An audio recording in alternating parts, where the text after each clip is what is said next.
These are the Algebra 2 6.6 notes. Part 1, we're going to cover examples 1 through 3. So first of all, some exponential and logarithmic properties of equality. The exponential property of equality says if b to the x equals b to the y, so like they have the same base, and then two different exponents, then the exponents must equal each other. Which to me like makes sense if you think about like if 2 to the x equals 2 to the 5th, then x must equal 5. So that's kind of an example.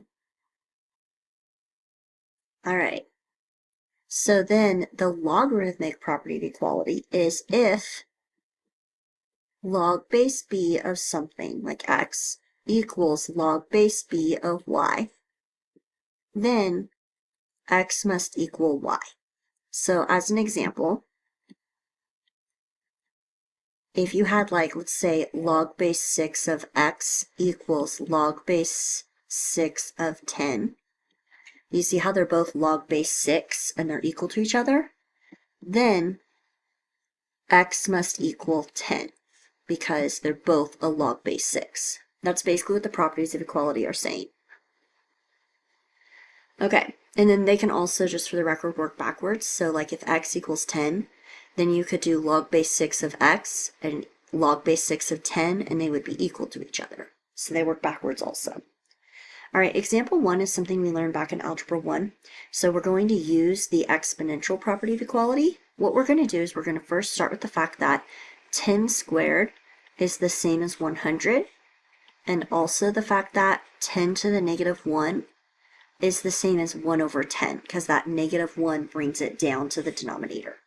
So instead of 100 here, I'm going to put 10 squared. I still have the x power in the exponent. And instead of 1/10, I'm going to put 10 to the negative 1, and I still have x minus 3 in the exponent. Now, when you have a power to a power, you multiply them. So 2 times x is 2x. On the right side, when you have a power to a power, you multiply them, but you're taking the negative 1 times the x minus 3, so you have to distribute it. So you get negative 1x plus 3, because you take that negative 1 and it multiplies throughout. All right, since they are both a base of 10, what the exponential property of equality says is, okay, if they're both a base of 10, then the exponents are equal to each other.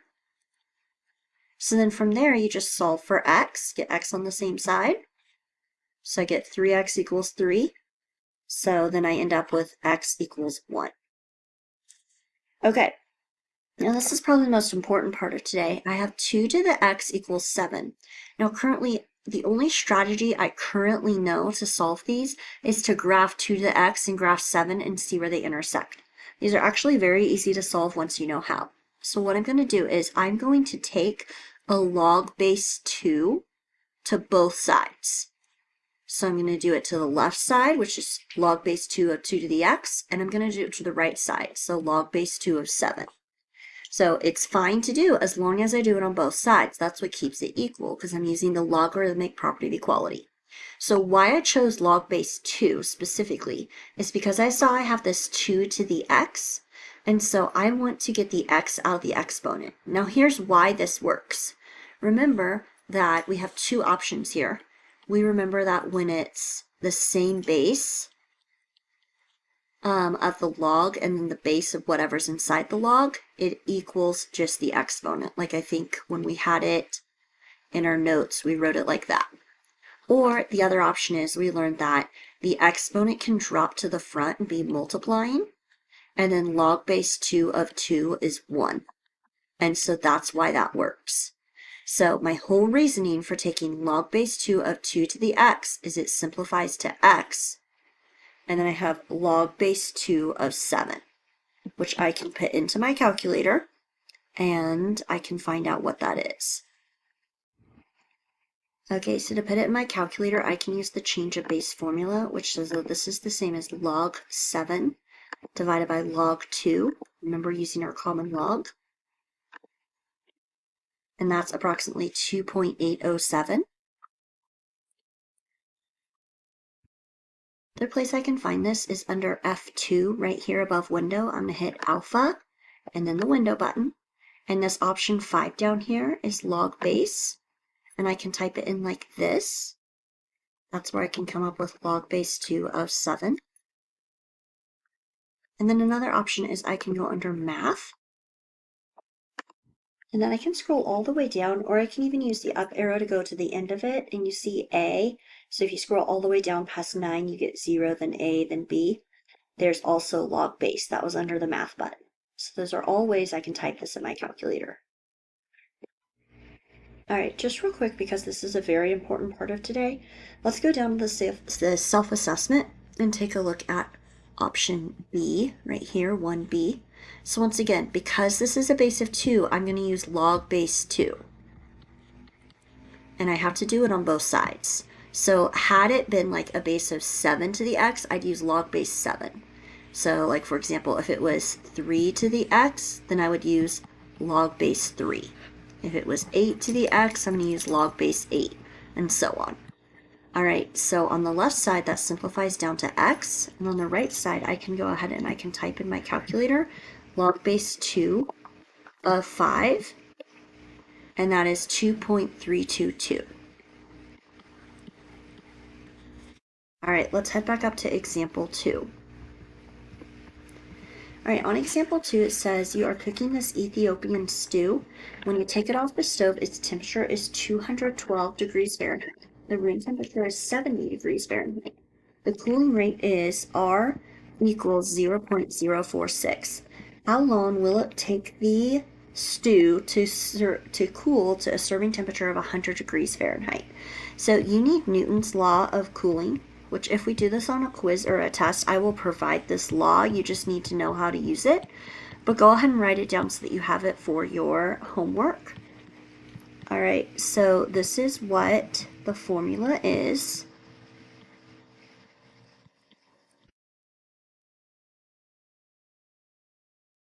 All right, the T, the uppercase T, that first one right here, is the temperature after lowercase t minutes. So lowercase t represents minutes, uppercase T is the temperature. T with the sub 0, it's like T sub 0 or T naught, is the initial temperature.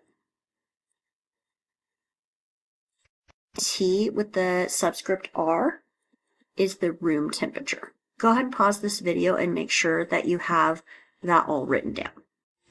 All right, so obviously we know R is our cooling rate. We know the initial temperature when we take it off the stove is 212 degrees Fahrenheit. The room temperature is 70 degrees Fahrenheit. And we know the serving temperature is 100 degrees Fahrenheit, and it wants to know when it will reach that, so we don't know lowercase t. So let's fill in everything we do know. This is 212 minus 70, e to the negative 0.046 t, plus room temperature 70 again. All right, and so that's 142. I can go ahead, all I did was take 212 minus 70. I can go ahead and subtract this 70 to this side. So now I have 30.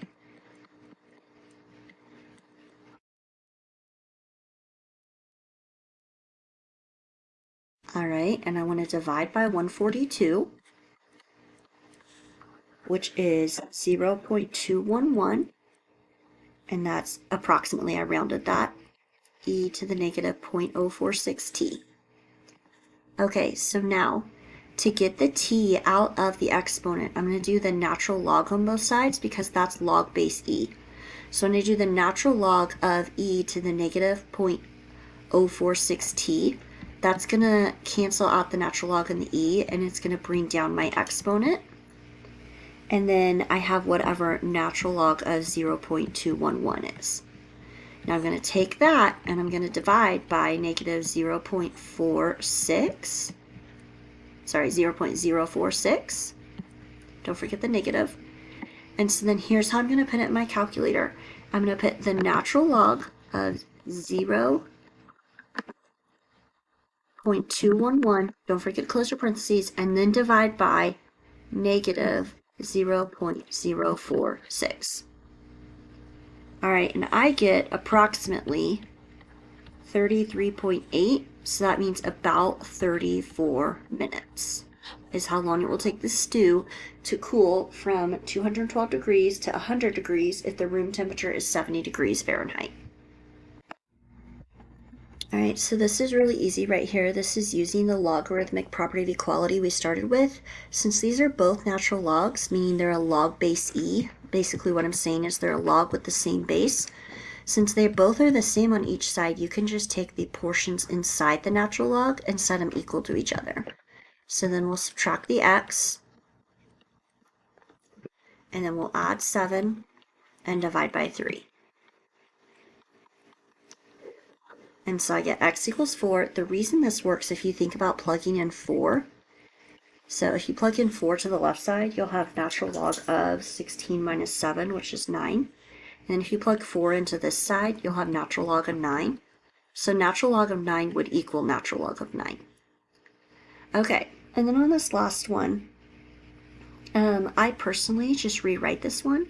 So we have the base to the 3, so 2 to the third power equals, remember it equals what's inside here, 5x minus 17. That's rewriting the log as an exponent. So 2 to the third power is 8, and it equals 5x minus 17. Then I can add the 17 over, and I get 25 equals 5x. I can divide by 5, and I get x equals 5. The other way you can do this, which works just as easily, is you can raise both sides to the exponent with a base of 2. And I'm choosing that because of the log base 2. So then when you have this 2 to the log base 2, it will create 5x minus 17 equals 8, and then your answer is the same. It's just two different theorems or properties that you're using at the beginning to get your answer. All right, so looking at these extra examples real quick, extra example number 2a, because they're both natural logs, you could just then say 7x minus 4 equals 2x plus 11, because they're both just natural log equal to a natural log. It would also work if it was like log base 3 of something equal to log base 3. It's just basically saying if there's a log with the same base on both sides, then you can just drop the logs and set the interior portion equal to each other. Okay, on this second one, this is like what we just did. So like I said, you can do it two ways. You can rewrite it. 2 to the 5th equals x minus 6. Or you can raise each side, the left side and the right side of the equation, with 2 as the base and raise both sides as the exponents. That will also give you x minus 6 equals 2 to the 5th. And then from there, you could plug in 2 to the 5th in a calculator or use your power sheet. It's 32, and then add the 6 over, and you get 38. Either way, both methods are fine.